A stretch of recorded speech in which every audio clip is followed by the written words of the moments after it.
Bienvenidos, soy Carlos Martín y hoy traigo el estreno de nueva sección del podcast El Cuarteto Lúdico, llamada Charlas con los Autores.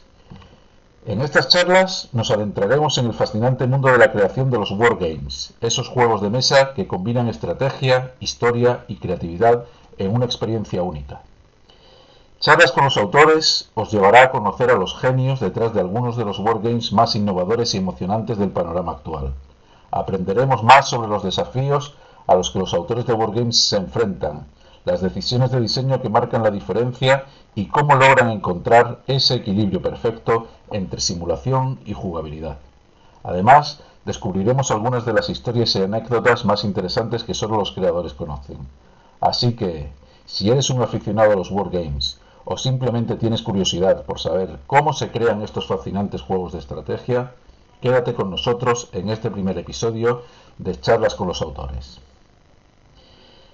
En esta primera charla tengo el placer de presentar a David Gómez Reyoso. Nacido en San Sebastián en 1976, es licenciado en Historia. Trabajó como educador en un centro juvenil y desde 2012 regenta el Hotel Rural La Nogala en Dobro, un pueblo del norte de Burgos. Hola David, para empezar, cuéntanos un poco sobre ti. ¿Cómo comenzaste en el mundo de los wargames? Hola Carlos, pues encantado de estar contigo, muchas gracias por invitarme y bueno, me has abrumado un poco con la presentación al hablar de genios, pero bueno, digamos que bueno, somos gente pues como tantos otros, ¿no? Que tenemos esta afición compartida, que la disfrutamos tanto y precisamente por lo que nos gusta pues le dedicamos mucho tiempo y, y bueno pues sí que además de jugar pues a crear y bueno pues si lo que sale de ahí de la mesa de diseño gusta y se aprovecha y se disfruta, pues bueno, encantados. Pues no sé qué quieres exactamente, por dónde quieres Sí, que empiece. ¿cómo fueron tus inicios en esta afición, David? ¿Cuáles fueron Mira, los primeros juegos? ¿Por qué tu interés por este tipo de juegos? siempre comento que un poco por comparando con gente de mi generación o que puedan ser un poco mayores o incluso un poco menores, yo llegué bastante tarde, porque claro, cuando os escucho a los veteranos hablar pues de la época clásica, de los primeros juegos de Avalon Hill y bueno, pues juegos pues que todos tenemos en mente que hemos conocido, pero posteriormente, pero que vosotros, bueno, pues es a veces sorprendente ya el hecho de cómo se conseguían, ¿no? En una época pues anterior a la facilidad que tenemos ahora, antes de internet y demás, pues bueno, pues las historias que se cuentan de cómo se conseguían los juegos, que si uno que conocía a alguien que iba al extranjero, que si la sección de marroquinería del Corte Inglés, La pues famosa, no nos la, vamos sí, sí. La famosa sección de Sí, marroquinería del Corte Inglés, sí. eso es. Bueno, pues yo empecé más o menos en el año 2000. Hablo de empezar a jugar en serio a wargames, a juegos de simulación histórica. Que antes yo ya había tenido una trayectoria pues larga en el mundo de los juegos, pero centrado sobre todo en juegos de rol y juegos de mesa en general. Pero yo, bueno, sí había un grupo de gente, digamos, donde yo me movía en San Sebastián, en el club que teníamos allí, y la gente que yo conocía, había un puñado de aficionados a los wargames, pero yo siempre les he reprochado que no fueron muy proselitistas. Entonces, eran un poco mayores que nosotros, y nosotros, bueno, mostrábamos interés, pero ellos, pues bueno, iban un poco a lo suyo. Y entonces, allá por el año 2000, por diversas circunstancias, pues yo me tomé más en serio el tema de los wargames y empecé, pero lo tuve que hacer un poquito por mi cuenta. ¿Qué pasa? Que claro, comparando el año 2000 con la época que habéis vivido otros, y que esa sí que tiene mérito, quiero decir, una época en la que había muy pocos juegos, no existía internet, los juegos no estaban traducidos, vamos, una época de picar piedra, que es lo que os tocó a los precursores, ¿no? Pues yo ya llegué en un momento que el mercado se había ampliado mucho más, había más editoriales, había más juegos, había más estilos, más sistemas. Entonces, bueno, pues fue más sencillo. Es decir, aunque tuviera yo con algún otro grupo de amigos que desbrozar un poquito y empezar por nuestra cuenta, pues considero que era una época más benigna. Y bueno, te puedo decir que fue un flechazo. Fue desde el primer momento vi que era un tema que encajaba muy bien en mis preferencias. O sea, el que a mí, que siempre me ha gustado la historia y particularmente la historia militar, pues era ver trasladado a los tableros todo eso que me había gustado estudiar, que me había gustado pues, ver en documentales, etcétera, incluso en películas, pues era que se trasladara al tablero y poder disfrutarlo de otra manera, el poder jugar la historia, digamos, por resumirlo. Entonces, tu interés por este tipo de juegos va paralelo a tu interés por la historia, ¿no, David? Por decirlo así. Yo creo que es algo, no es algo universal, porque aunque a algunos les sorprenda, hay aficionados a los wargames y que juegan muchos wargames y que el plano del trasfondo histórico pues les resulta poco interesante.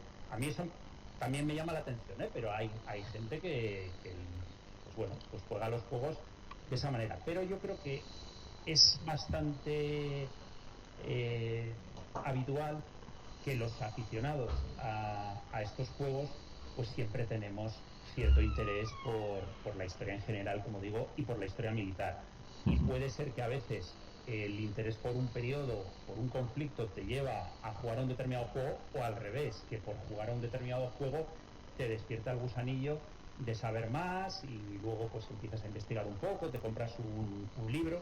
Pero vamos, yo creo que es algo, y me parece que es normal que sea así en la mayoría de aficionados, y es mi caso también. Muy bien. ¿Cuáles fueron tus primeros wargames, David? Los primeros wargames que probaste y que te gustaron. Pues mira, hubo más, pero te voy a mencionar 3 que los recuerdo un poco así como hitos en mis primeros años. Recuerdo que tuvimos acceso a juegos que eran de los años 90, o sea, eran algo más antiguos de aquella época, pero habían sido traducidos y editados en España por Diseños Orbitales, que esto es un tema que igual hay gente que ni le suena, porque suena más siempre NAC, o sea, la clásica NAC como la empresa que para muchos fue la puerta de entrada a la afición. Pero Diseños Orbitales fue una editorial española que, por desgracia, duró poco, pero editó una serie de juegos más que interesantes. Y 2 de esos juegos eran, uno, Una Nación Dividida, A House Divided, en la versión original, y otro, un clásico de John Hill, Día D, Operación Overlord. Es un juego clásico de los años 70, Exam Counter, zonas de control, etc. También recuerdo una serie de Decision Games, Battles of the Ancient World, que era pues también una serie muy clásica de batallas de la antigüedad, muy sencilla, de muy pocas páginas de reglas, y es una serie que me resultó muy útil para pues bueno, descubrir los rudimentos básicos de los juegos de hexágono. Me refiero pues eso, el clásico, entender lo que era la ZOP, cómo funcionaban los combates, las tablas de ratio, el avance, el retroceso, bueno, elementos que son comunes a la mayoría de juegos con hexágonos. Y por mencionar el que para mí fue muy importante y lo jugué muchísimo y fue un descubrimiento, que es lo que te decía, de que era un juego que se había publicado en el año 99, es decir, que cuando yo llegué había pues muchos más juegos que en la primera época clásica de los wargames, fue Senderos de Gloria, que por lo que comentaremos ahora, pues te puedes imaginar que para mí fue un juego muy importante y muy apreciado. Muy bien. ¿En qué momento, David, decidiste dar el salto de ser un aficionado a convertirte en un diseñador de juegos de guerra? ¿Fue un proceso natural o hubo algún Bueno, detonante en concreto, pues no sé, que te viniera así una idea y dijese, pues yo quiero hacer el juego de esta temática que todavía no existe? Ujú. pues mira, el tema fue tan sencillo como unirse en un momento dado mi interés por la guerra civil española y el querer llevarlo al tablero. Y lo primero, no se me ocurrió a mí diseñar nada, simplemente dije, bueno, pues voy a buscar un juego de la guerra civil en el plano operacional o estratégico. No quería, el, el plano táctico no ha sido nunca mi predilecto. Entonces yo quería algo que fuera de la guerra en conjunto. ¿Y qué pasó? Pues que en aquel año, bueno, en aquellos años, estamos hablando de pues el 2000 y 2003, más o menos, para hacernos una idea. Había juegos, por supuesto, se habían publicado juegos, pero ¿qué pasa? Que estaban inencontrables. O sea, había desde el juego clásico que había sacado NAC, bueno, de hecho sacó dos, Ujú. juegos pues de la serie Europa y juegos, había más juegos de la guerra civil, pero que yo no estaban a mi alcance, no se podían conseguir en aquel momento.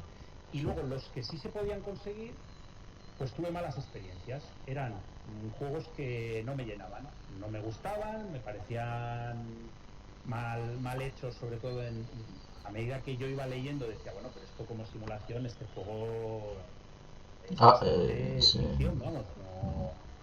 Entonces, fue sencillamente por el no encontrar un juego que se ajustara a mis deseos, pues me hizo lanzarme, bueno, pues ¿por qué no diseñar? Y como en aquel momento yo era tan fan y había disfrutado y estaba disfrutando tanto con Senderos de Gloria, pues bueno, me pareció natural porque me pareció que era un juego, no solo porque me gustara o porque me gustaran sus mecánicas, sino porque me pareció que podía encajar muy bien con la guerra civil, puesto que la guerra civil, aunque siempre lo digo, la frase hecha es, ¿no?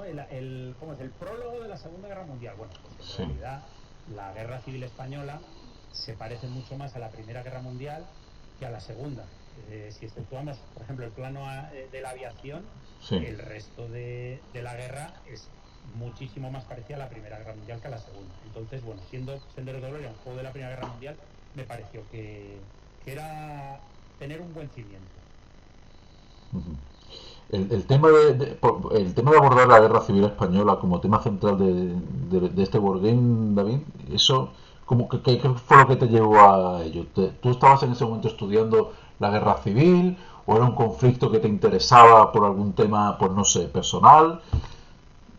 ¿Por qué Bueno, seleccionas ese...?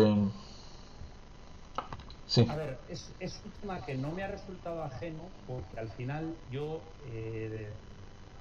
tuve un abuelo que le tocó hacer la guerra civil y otra abuela, o sea, los dos abuelos que más conocí, porque los demás murieron cuando yo era muy pequeño, ujú, pues también vivió la guerra y entonces, bueno, pues era un tema que me habían podido hablarme. Mi abuelo, de hecho, en sus memorias, escribió unas memorias y habla bastante del tema de la guerra civil, era de la Quinta del Biberón, él, o sea, él fue con 18 años le movilizaron en el 38 y por un lado, o sea, era un tema que no me era ajeno, que me parecía interesante, pero luego sencillamente fue que estaba yo interesado en ello. Quiero decir, como podía haber sido, he tenido, vamos, como te pasará a ti y a tantos otros, pues bueno, tenemos épocas, ¿no? Que hay un tema determinado que nos interesa y podemos machacarlo, ¿no? Estar ahí, pues leyendo libros, viendo documentales, ¿no? Pues en aquel momento la guerra civil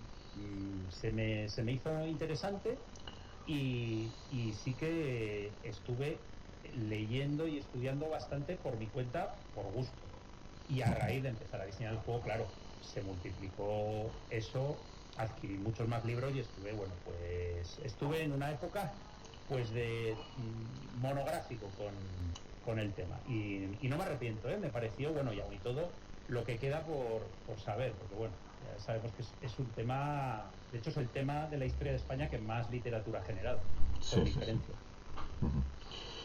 ¿Cuáles fueron los principales retos que tuviste que acometer cuando iniciaste el diseño de Cruzada y Revolución, David? Es decir, coger el sistema del Senderos y traducirlo a las particularidades de la Guerra Civil Española. Sí, yo te diría que claramente había dos retos.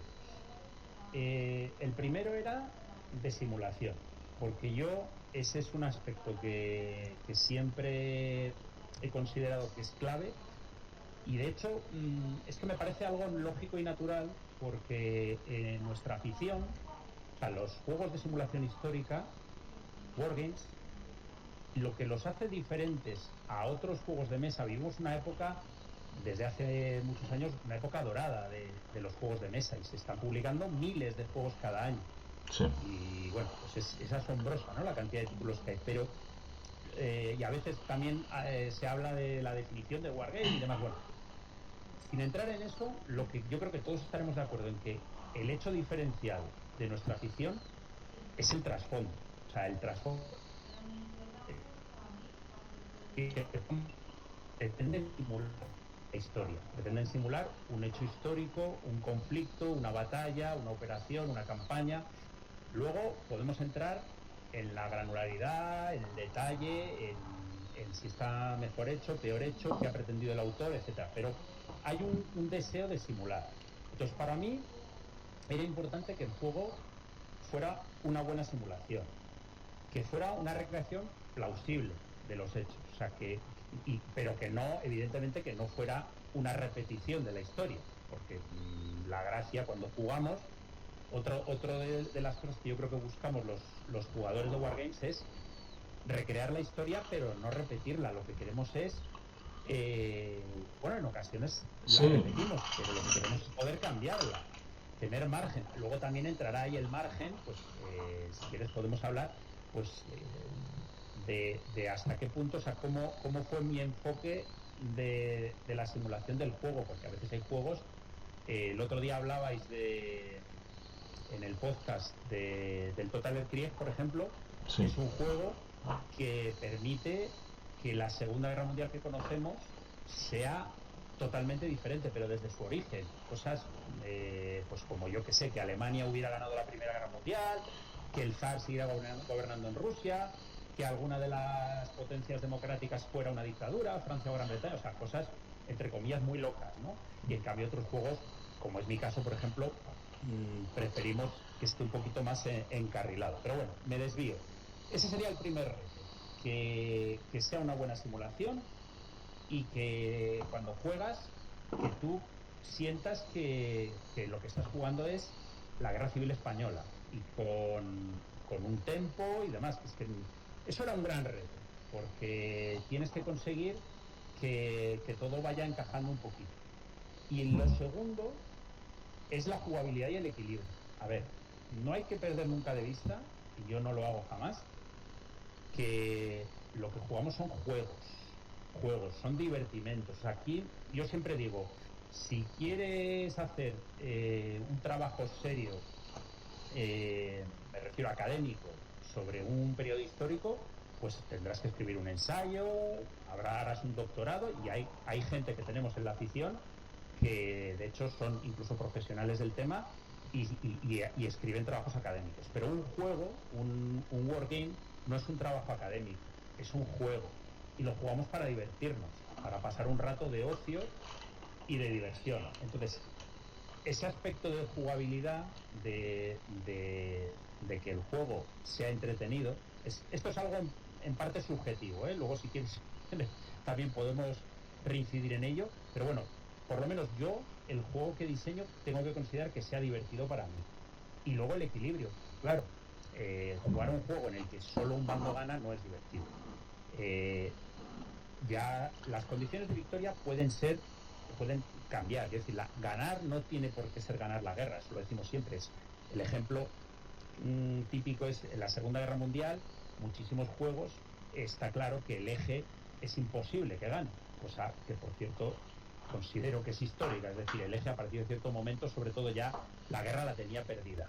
Ahora, se trata de que hagas, digamos, que juegues mejor que tu bando acabe mejor de cómo acaba el bando histórico.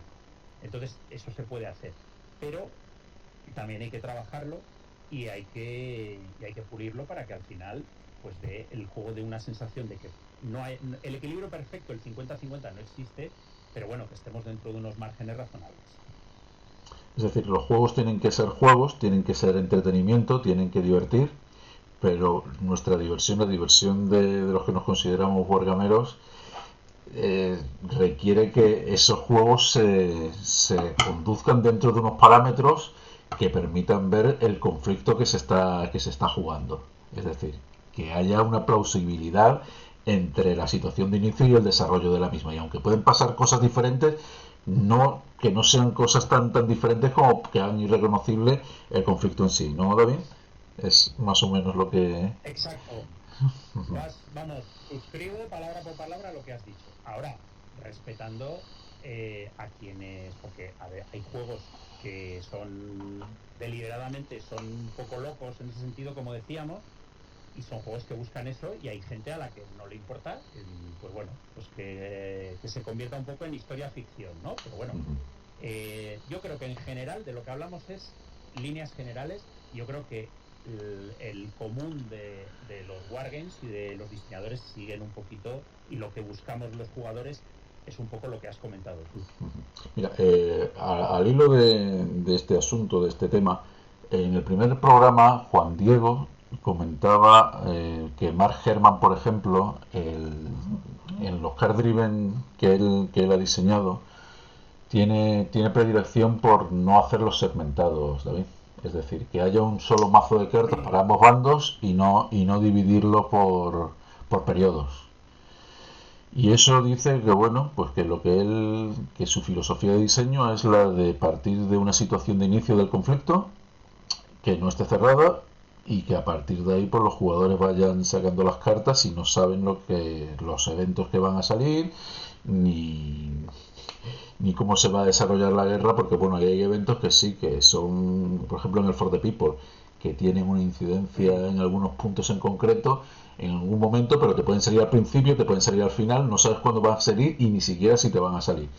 Y es porque él dice que los jugadores, es decir, los generales en su día, o los dirigentes de esas naciones, es decir, los agentes del juego, no tenían la información de saber que iban a ocurrir tales acontecimientos en tal periodo de tiempo, y que por eso él prefiere dejar abierta pues la posibilidad, y no segmentar los mazos de esa forma que, por ejemplo, el Senderos de Gloria sí que hace, el Barbarroja Berlín también en cierta medida, aunque ahí hay un mazo único, pero sí se divide por periodos.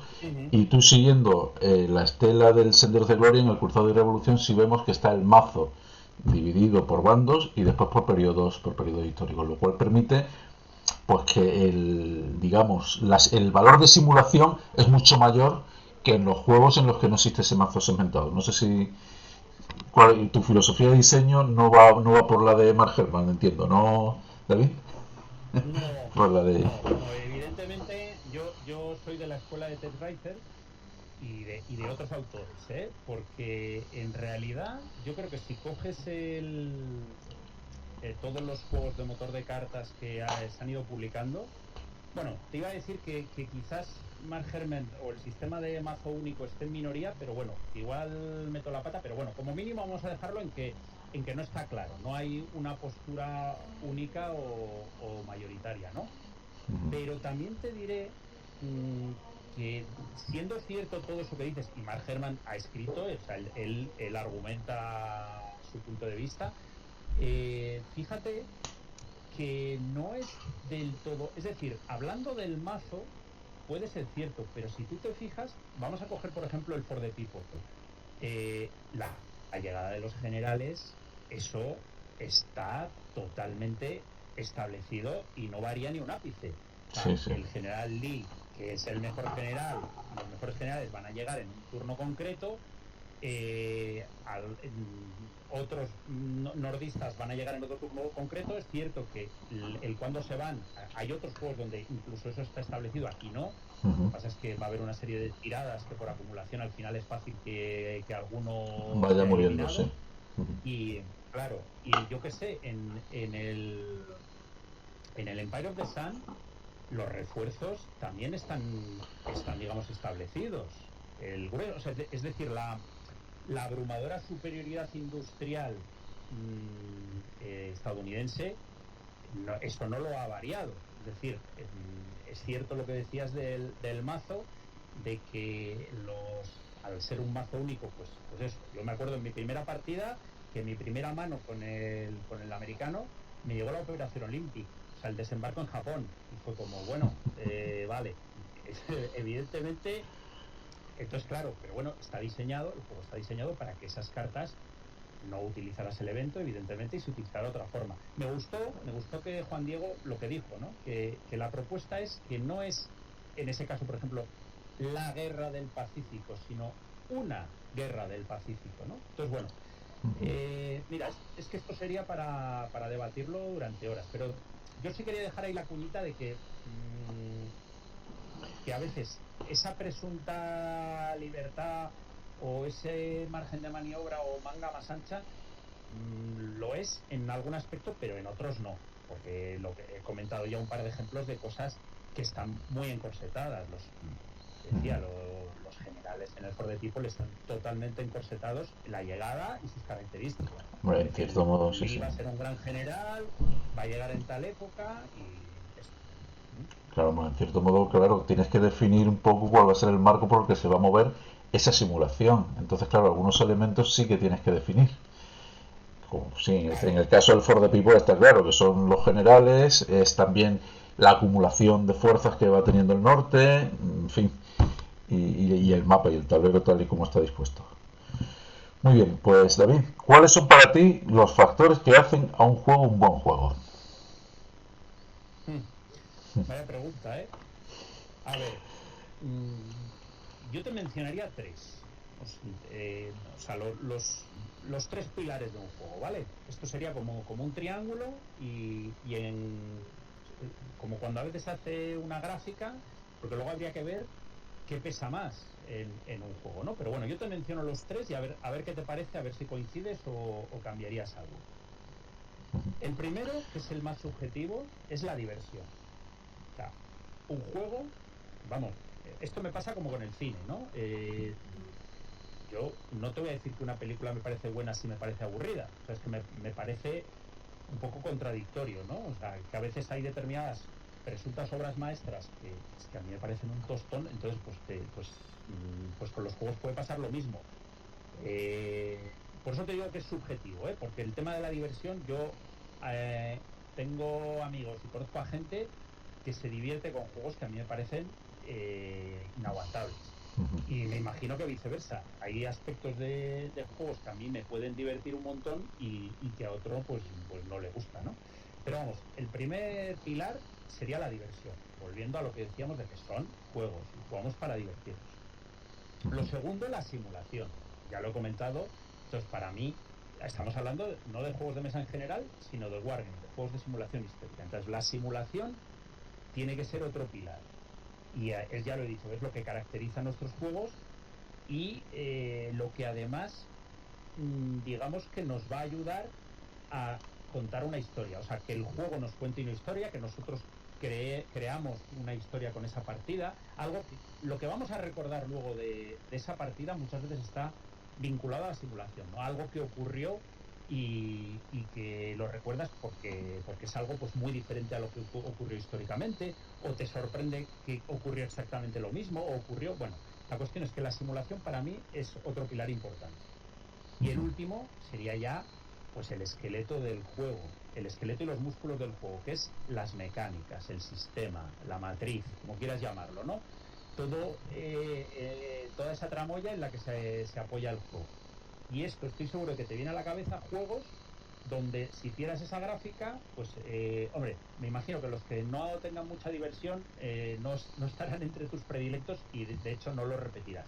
Pero los que sean divertidos, pues habrá unos que te parezcan que son unas simulaciones brillantes, otros tú renuncias, sabes que estás renunciando a la simulación, pero te parece que es un juego que tiene unas mecánicas que te parecen muy logradas, que te hacen disfrutar, ¿no? Entonces, bueno, pues claro, lo ideal sería el equilibrio, ¿no? El equilibrio perfecto, pero el equilibrio, como decía antes, si no existe el equilibrio perfecto entre bandos, pues menos va a haber un equilibrio perfecto entre diversión, simulación y mecánicas, pero es a lo que tiendes.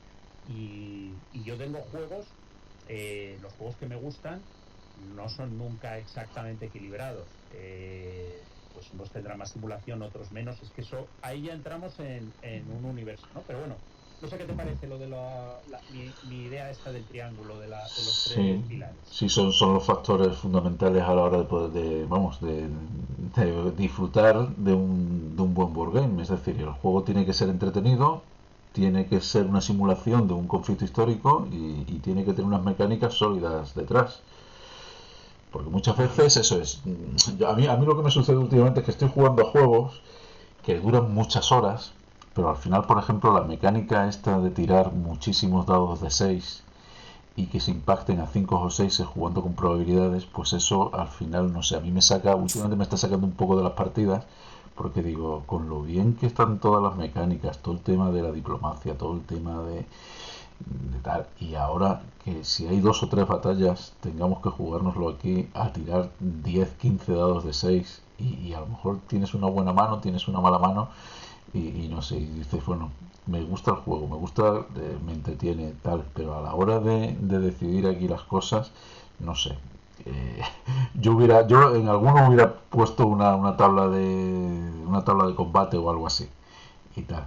Pero vamos, que sí, que yo creo que los factores que has indicado para evaluar si un juego es un buen juego o no, pues vamos, los suscribo al 100%, ¿no? Mira, ¿a ti qué te parece? Este tipo de juegos, al final lo que están es creando una narrativa plausible con acontecimientos de la historia. ¿Vale? Yo creo que, por Sí. ejemplo, el tema de los juegos de rol, bueno, los primeros juegos de rol los desarrolla Gary Gygax y Dave Arneson por ahí por los años 70 y estos dos señores eran, bueno, sobre todo Gary Gygax era un wargamero. Es decir, él había creado ahí un reglamento para combates medievales, el Chainmail, Cota de Mallas, y Ujú. entonces a partir de ahí pues deciden coger los elementos de las obras de Tolkien y en principio eran reglas para desarrollar batallas medievales con elementos fantásticos. Lo que ocurre es que bueno, dicen, bueno, pues vamos a coger al mago, vamos a esto, y poco a poco van a ir sacando un sistema para después desarrollar lo que son los juegos que se entienden narrativos por excelencia, que son los juegos de rol. Yo te aclaro, yo antes de Wargamero, antes de jugar así muy a fondo al Wargames, bueno, lo he simultaneado con los juegos de rol, David, ¿vale? Sobre todo con el Dragones y Mazmorras y tal. Y entonces yo, sobre todo en las ediciones anteriores, yo sí que veía, en la segunda edición sobre todo, una influencia muy grande del mundo de los wargames con respecto al mundo del rol. O sea, sobre todo en las tablas de combate que había al principio en la segunda edición del Dungeons and Dragons, en la edición del Advanced Dungeons and Dragons, es la segunda edición, ahí había Ujú. unas tablas de combate en las que tenías que ver qué tipo de arma estaba atacando, a qué tipo de armadura, y según el tipo de arma y el tipo de armadura, pues había unos modificadores a la tirada de combate y tal. Yo en aquel momento no lo, o sea, hace ya bastantes años, no lo identificaba, pero después, al retomar el hobby así sobre el año 2009, 2010, pues sí que dije, mira, esto me recuerda a mí mucho a los temas de los juegos de guerra y tal, en fin, que había jugado antes Ujú. a finales de los 80 y tal. Y entonces, bueno, son cuestiones que van así como un poco de la mano, el tema de la narración, y bueno, mientras nuestros juegos pretenden ceñirse más a relatos históricos así a gran escala, principalmente, en los juegos de rol pues ya la épica se consigue de otra forma, es decir, ya pues eso, con personajes de fantasía y con el relato y con temas más personales de los personajes. Muy bien, pues a ver, David, además de Cruzada y Sí, Revolución, tú estás realizando otro diseño, ¿verdad? sí. Ya está, porque yo tengo, eso es, dos diseños. Yo no soy muy prolífico. Me alucinan los autores que, que son capaces de diseñar un juego o incluso más al año, y encima que sean juegos buenos, claro, porque hacer juegos mediocres no es tan complicado, pero si encima sacan muchos juegos y son buenos, a mí me alucina. Yo tengo mi forma de trabajar, mi proceso, y soy muy lento. Aparte, bueno, por circunstancias este último juego pues se nos ha atascado un poquito. Bueno, y lo menciono ya. El juego es una guerra imposible, la primera guerra carlista en el norte, entre 1834 y 1838. La guerra en el norte empezó en el 33 y acabó en el 39.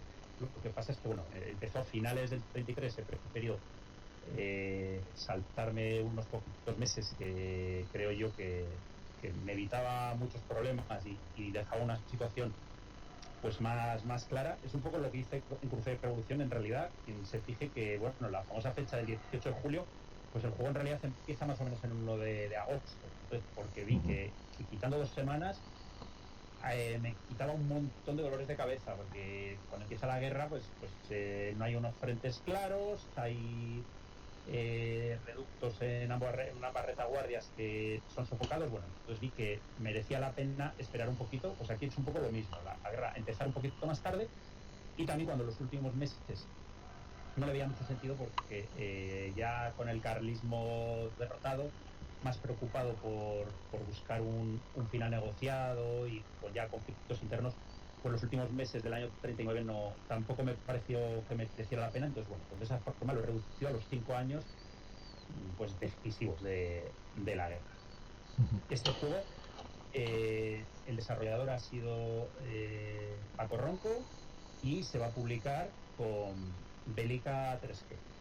Y bueno, no me voy a atrever, por si me lo vas a preguntar, no me voy a atrever a decir ninguna fecha. Lo que sí puedo decir es que por diversas circunstancias, y bueno, ha sido esto un vía crucis, y llevamos pues más de 2 años de retraso, con respecto a la fecha en la que con cierta normalidad hubiera podido publicarse el juego. Entonces, bueno, afortunadamente no ha parado nunca, ha habido pausas, pero no ha parado nunca, y puedo decir que se ve ya ahora sí luz de verdad al final del túnel, y espero que de aquí a vamos a dejarlo unos meses, el juego ya vea la luz. El juego lo trajo a las jornadas de aquí de Vélez Málaga Javi Macua, trajo el prototipo y se estuvo jugando el prototipo aquí. Estuvieron ahí Carlos Prieto, Javi Macua y algunos borgameros más dándole. De forma que para el próximo programa del podcast ha sido uno de los juegos elegidos para someterlo al comentario, a los comentarios de nuestros contertulios, David. Entonces, bueno, yo las impresiones que me han transmitido a mí todos los que lo han jugado son positivas. Es decir, que está muy bien tratado todo el tema, tanto del conflicto en el norte como después en el minimapa que hay de España, ¿no? De las incursiones que se pueden realizar y tal, pues me han dicho que está muy bien implementado. ¿Qué tipo de juego es? ¿Es un card driven, David? ¿O es punto a punto? ¿Es por áreas? Háblanos un poco del diseño. Voy a intentar brevemente, porque no se trata ahora de desmenuzarlo en detalle, pero bueno, por lo menos unas pinceladas. Es un juego de bloques. Eso es lo primero que el que viera una partida en marcha, lo primero que va a ver es que es un juego de bloques. Los bloques a mí es una herramienta, y digo herramienta porque permíteme meter aquí la cuña de que los bloques, no sé por qué, se consideran un género, y yo creo que es un error porque el bloque no es un género en sí, es una herramienta, y hay juegos de bloques que se parecen unos a otros como un huevo a una castaña, o sea, absolutamente nada. El bloque es una herramienta, te da una niebla de guerra muy cómoda y te permite, pues, girándolo, que la unidad tenga hasta cuatro pasos de fuerza, ¿no? Se puede ir reduciendo, subiendo. Entonces, bueno, es una herramienta, como digo. Es un juego de bloques, el mapa, como has dicho, es punto a punto, Yo creo que es el tipo de mapa con el que me siento más cómodo y que me gusta más, al menos cuando diseño, bueno, en mi corta experiencia. No es motor de cartas, sino utiliza unos puntos de acción que se sacan, hay unos cheats que se sacan de un recipiente opaco, y tiene cartas, pero las cartas son, digamos, un extra, un apoyo, son un elemento que permite introducir eventos históricos imprevisibles, porque aunque están organizadas temporalmente, pero el cómo salgan incluso pueden no llegar a salir determinados eventos, o otros pues pueden salir antes o después del momento histórico. Hay incluso algún pequeño what if. Y hay cartas también para los combates, y cartas operacionales que pueden generar, pues, vamos, ya sabes, es para darle imprevisibilidad, sorpresa y variabilidad también. Y a diferencia de otros juegos de bloques, también hay fichas. Hay fichas, pues, por ejemplo, para la artillería, para algunas unidades logísticas, para marcar las fortalezas. O sea, hay juegos de bloques que, por ejemplo, los de Columbia, nunca tienen ningún elemento más en juego que los bloques, normalmente, la mayoría. En cambio, aquí sí que hay fichas. Y sin mencionar, como detalle, eso que decías, porque me parece importante, el tema del mapa de regiones del resto de España. La guerra carlista, que fue una guerra civil, afectó a toda la península. ¿Qué pasa?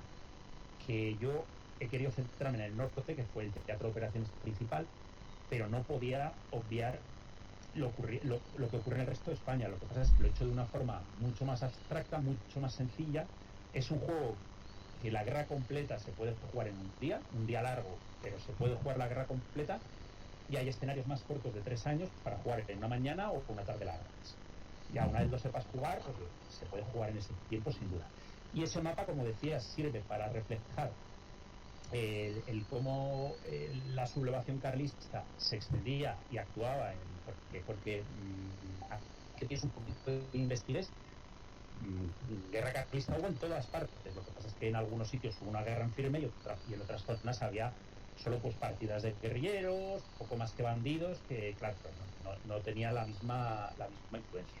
Y luego, como bien decías, los carlistas lanzaron las famosas expediciones desde el norte, y esas expediciones que fueron importantísimas, entonces había que reflejarlas de alguna manera.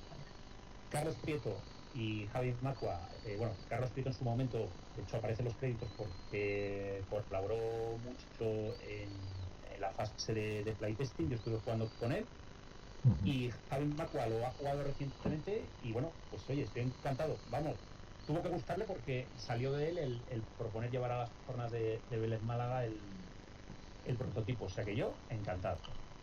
Y aquí lo estuvieron disfrutando mucho, David. Bueno, mira, el proceso de diseño que tú sigues, tú empiezas con la historia, es decir, te gusta un periodo histórico y decides hacer un juego sobre él, pasas o sobre unas mecánicas de base y dices, pues tengo unas mecánicas y quiero hacer ahora un juego utilizando estas mecánicas, pues de un periodo concreto.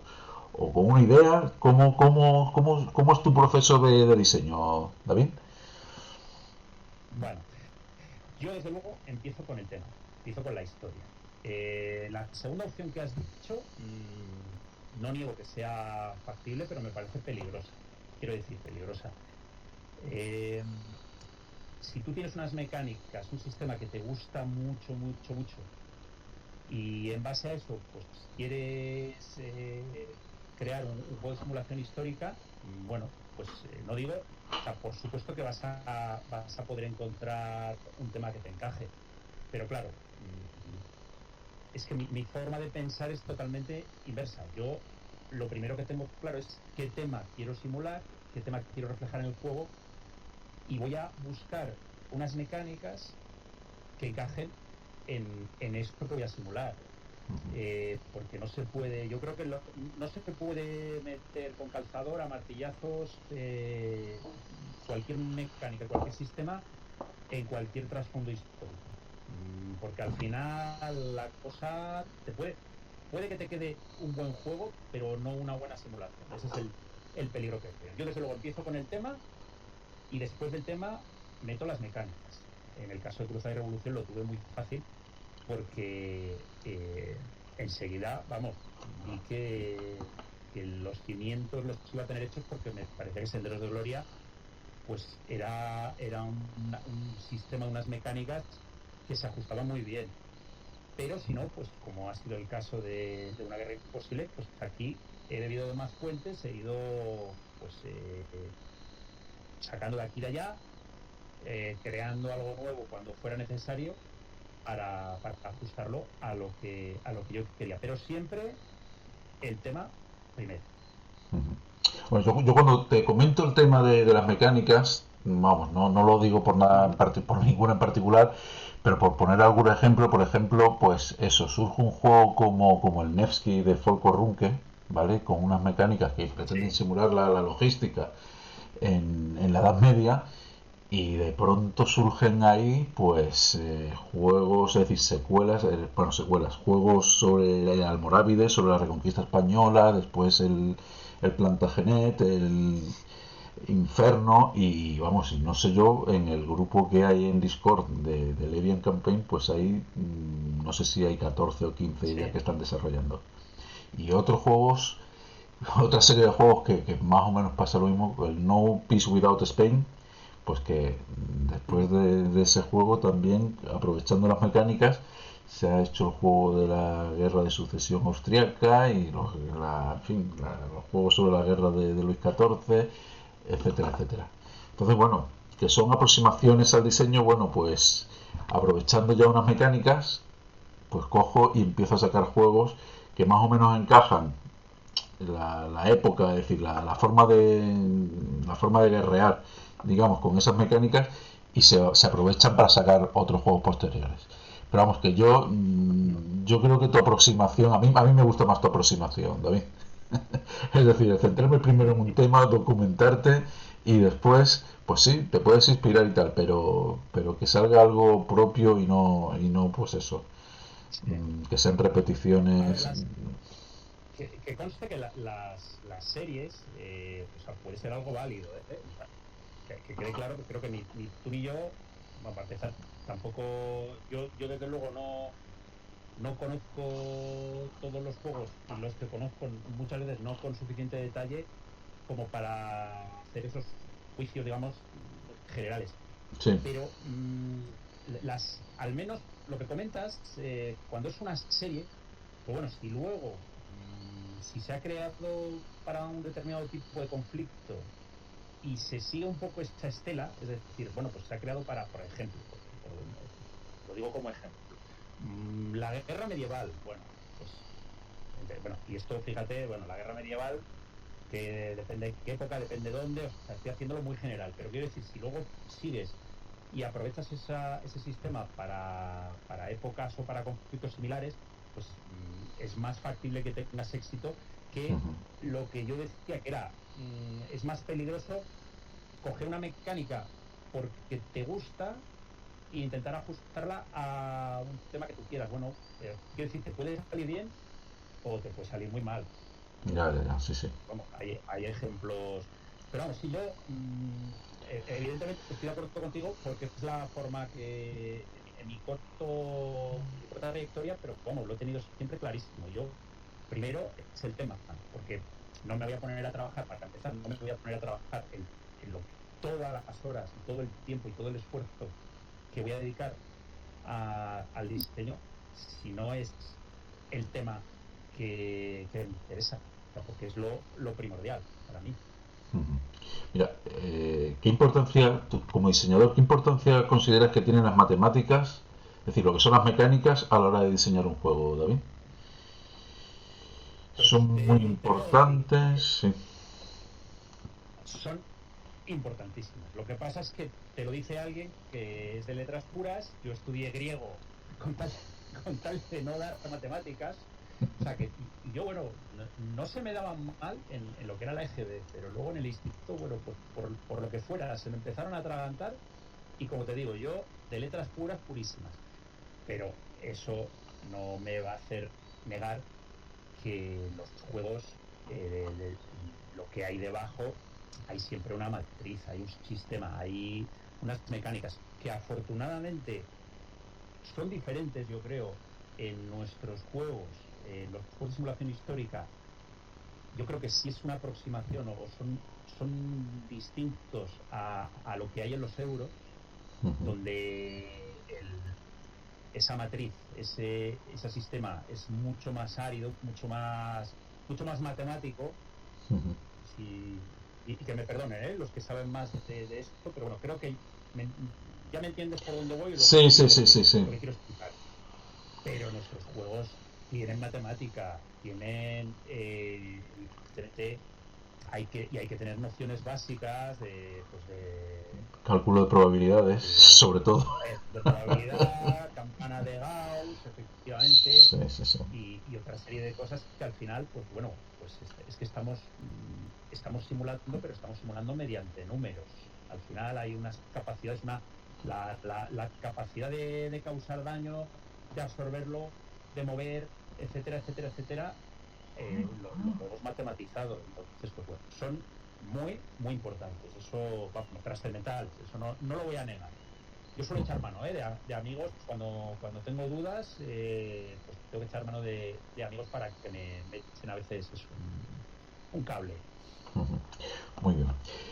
David, ¿qué diseñadores y juegos actuales admiras especialmente? Vale.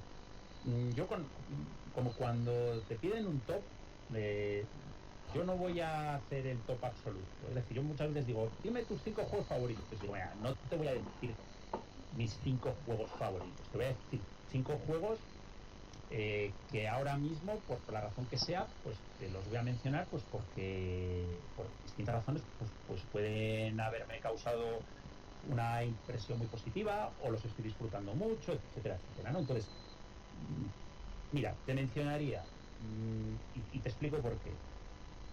Tom Dalglish, que probablemente a muchos este nombre no les diga nada, pero si les digo que es el alma mater de Columbia Games, ya ahí igual sí que les suena más. Y este hombre lo menciono porque es un hombre ya muy veterano, no sé exactamente la edad que tiene, pero yo creo que si no ha cumplido los 80 estará a punto. Yo creo que ya los ha cumplido. Es su hijo Grant el que ahora dirige la editorial. Y me parece que es un hombre a reivindicar porque, oye, lleva en el mundo de los Wargames diseñando desde los años 70, principios de los 70 o finales de los 60 incluso. Y es, como digo, el creador de Columbia Games, que es una editorial que, aunque no suele salir siempre cuando hablamos de las principales, no es GMT, no es Multiman, no es Avalon Hill, pero Columbia Games yo creo que tiene su espacio entre las grandes también. Sí. Y si mencionas una serie de títulos en los que este hombre o ha diseñado, o ha desarrollado, o ha participado, pues me parece que tiene también varias obras maestras en su haber.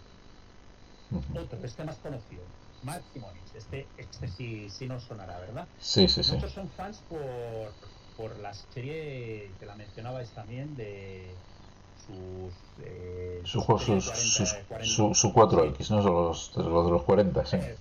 Sí, el 40 y pico, eso es. Pero yo lo menciono porque también es otro hombre con una trayectoria ya de décadas a su espalda, y porque suyo es el Aníbal, que si bien Mark Herman es, y se le recordará siempre como el creador, el fundador de los juegos de motor de cartas, pero el Aníbal fue el primer juego de cartas verdaderamente redondo y el que cogió el We the People, el primer juego, y lo afinó y creó un juego que es un clásico y que hoy en día sigue en buen estado de salud, sigue con nuevas ediciones. Entonces yo por eso le voy a mencionar. Y hace poco pues ha sacado el César del Roma contra la Galia, sí, que a pesar de algún borrón que ha habido por una segunda edición, en mi opinión innecesaria, etcétera, pero bueno, pues se ve que todavía es un hombre que puede estar en forma. Y luego mira, voy a mencionar 2 autores nacionales, ¿vale? De nuevo, no es ni por ponerles delante ni detrás de otro, pero bueno, les voy a mencionar. Uno es Pedro Iñaki Martínez, que es de Durango, y es el autor, digo, por mencionar su último juego que va a publicar Nacuar Games en breve, del Asturias 1936-1937. Bueno, a Pedro, que claro, tenemos la suerte, los aficionados, los autores, los últimos años, pues como han proliferado las convenciones y demás, pues nos vamos conociendo, ¿no? Y eso es un gusto poder conocer a la gente en persona, compartir mesa, ¿no? Está muy bien. Entonces yo a Pedro, desde que le conocí, lo primero, descubrí que él lleva en esto del diseño muchos años. Lo que pasa es que él se lo hacía para él. O sea, él tenía, bueno, se hizo una microeditorial y se hacía en los juegos. Entonces, bueno, pues es llamativo que ya la trayectoria que tenía. Pero luego viéndole trabajar y habiendo tenido la suerte de probar este Asturias, que aprovecho para recomendarlo vivamente, me parece que es un tío que, vamos, sabe perfectamente de qué va este tema del diseño, el esfuerzo que supone y se lo toma muy, muy en serio. Es de los que meten horas y horas y horas. Además tiene idea de diseño gráfico, con lo cual hace unos prototipos estupendos, pero bueno, eso sería secundario. Lo principal es el tiempo que dedica a las pruebas, al desarrollo, y me parece un tío de 10. Y por último, Paco Ronco, que a Paco Ronco yo ya le conocía, pero cuando él me propuso desarrollar y publicar Una guerra imposible, yo no lo dudé. Y lo comento siempre que mis expectativas no es que se hayan visto cumplidas, sino que todavía más allá. O sea, ha sido una pasada aprender de él, trabajar con él y bueno, pues es alguien, pues vamos, ya lo saben. Sí, Paco es excepcional. Paco como diseñador, como aficionado y tal, es una persona excepcional. Yo lo conocí...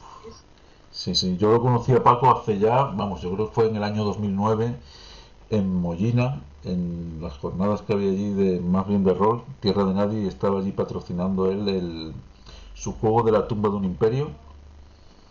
Sí. Y estuve allí con él, estaba también su mujer y tal, y estuvimos allí jugando unos turnos a la tumba de un imperio, a una batalla táctica de estas que tal, y desde entonces lo conozco. Y sí, Paco es un diseñador muy sólido y además muy claro, y a la hora de diseñar tiene su filosofía y la simulación para él es lo principal.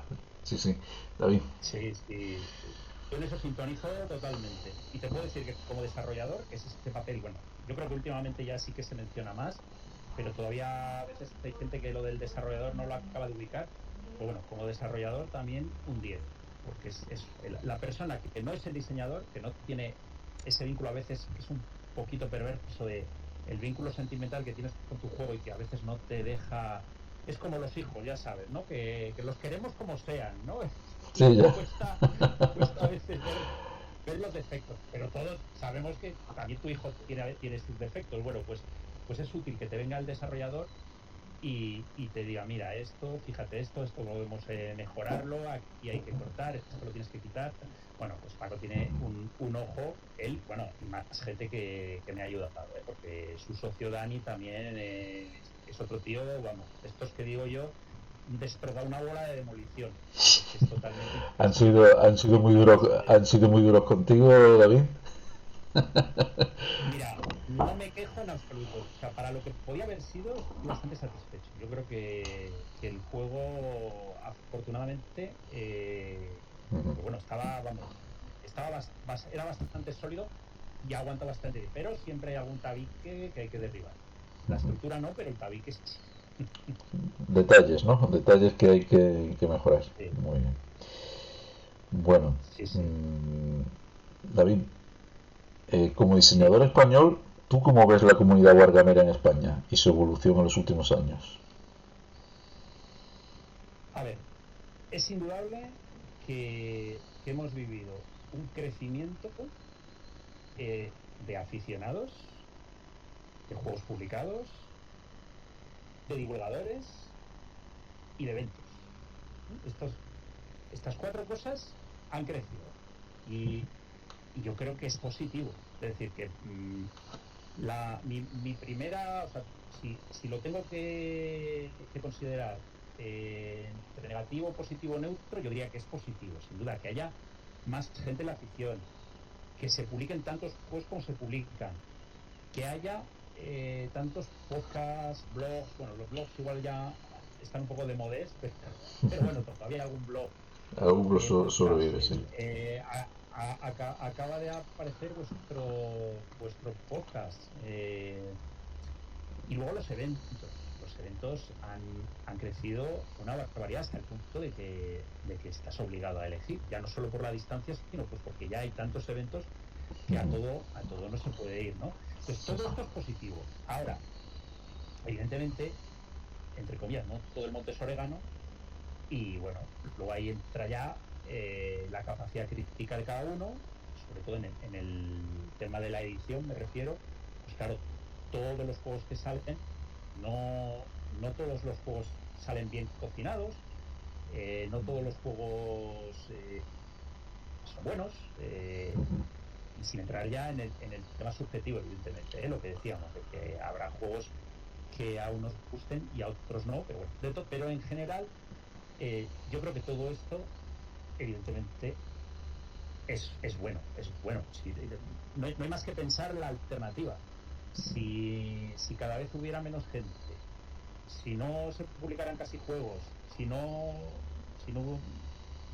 tuviéramos eventos para juntarnos, o sea, eso veríamos que la afición está en crisis, ¿no? A ver, siempre hay agoreros y hay gente, ¿no?, que a veces habla de la dificultad de la renovación generacional, y es cierto que, bueno, pues cuando nos juntamos en eventos, pues la media de edad es bastante alta, y no vemos a mucha gente joven, pero no sé, yo creo que tampoco tenemos ni que fustigarnos, ni que agobiarnos, ni que forzar a nadie. Yo creo que somos en general bastante proselitistas, y que quien tenga interés, y no hay más que pensar, a ver, nosotros en su momento, pues cada uno tiene que pensar como entre la afición, ¿no? Entonces yo creo que es importante que alguien tener ganas. Entonces, quien tenga ganas y quien tenga interés, pues va a entrar, y yo creo que siempre habrá gente en la afición.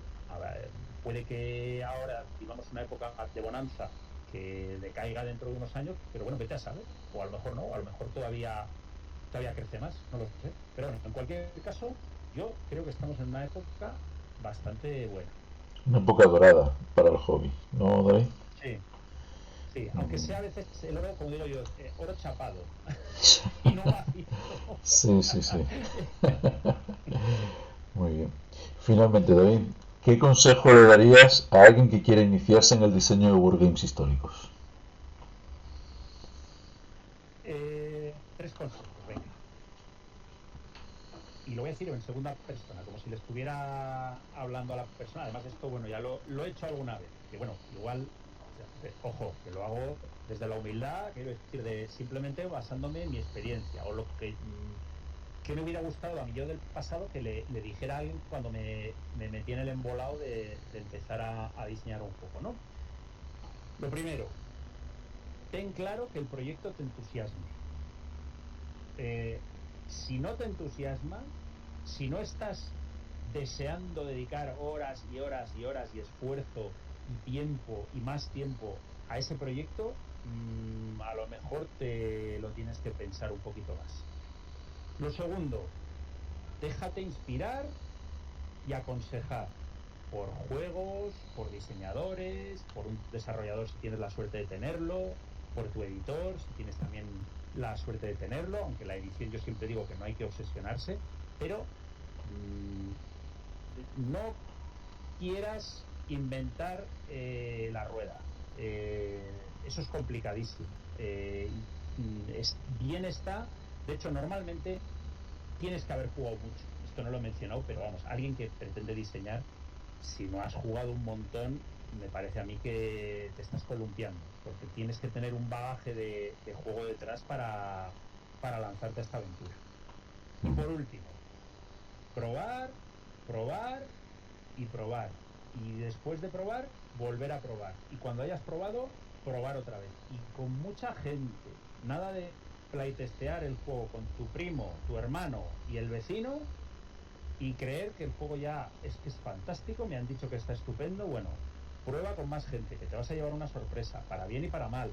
Vas a encontrar que el juego que creías sólido está, vamos, rotísimo, o vas a encontrarte a gente que te va a dar buenas ideas, que te va a decir lo que le gusta, que eso es a veces difícil también, ¿eh? Yo siempre digo que una cosa buena de la afición es que nos conocemos mucho y casi todos, pero para mal a veces es un poquito duro a quien conoces e incluso aprecias, pues decirle un poco las verdades dolorosas, ¿no? Entonces encontrar un buen playtester que sea sincero y que te diga las cosas como piensa, pues lo que no tienes que hacer es llevarte ni un disgusto, ni un cabreo, ni no. Además habrá cosas, ojo, no todo lo que te digan es válido. Ahí también tienes que tener tu criterio y decidir, pero probar y probar. Pues muy bien, David. Muy bien.